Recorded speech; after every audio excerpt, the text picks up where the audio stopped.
Again, it was probably the busiest weekend of the year for Christmas tree farms. The industry has faced some challenges due to the weather and inflation, but Brady Williams is live after learning more about the market. So you didn't buy one yet, huh? I didn't. I already had one at home, so I didn't buy one tonight, But if you are in the market for it, you've probably seen over the last few years these prices have gone up year over year. This year's looking a bit more stable, but there are things like natural disasters and even a drought here in Ohio that are going to affect the market for the next couple of years. Since I was old enough to walk, I had a handsaw and was out helping customers in the fields as soon as I could.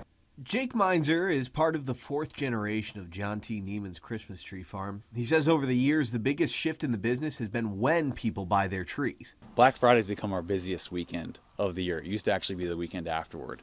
Jill Sidebottom with the National Christmas Tree Association says this year that trend means a shorter selling period.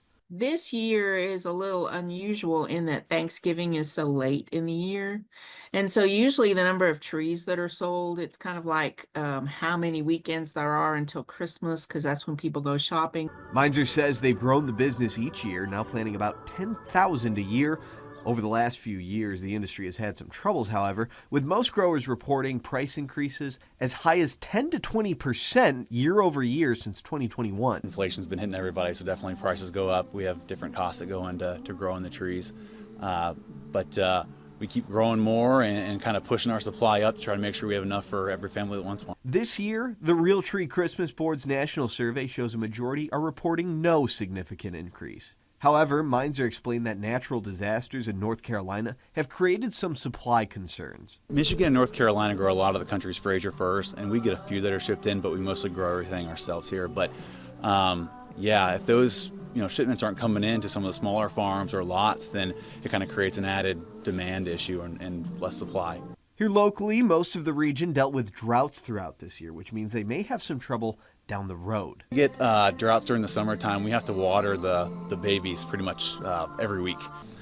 This year we probably lost 30% of our babies, and we have to come back in the spring and replant all those ones that died, and pray that 10 years later we got enough for the families that are coming a decade later on. At least this year, business is good. Families keeping their tradition alive shouldn't expect anything too different from last year.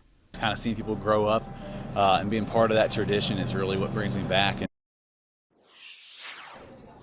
So if you're feeling jolly enough that you want to start reading about crop yields and different price reports, we're going to have a link to the National Christmas Tree Association's website on our website, fox19.com. For now, live in Cincinnati with photojournalist Savannah Tyree, Brady Williams, Fox 19 Now.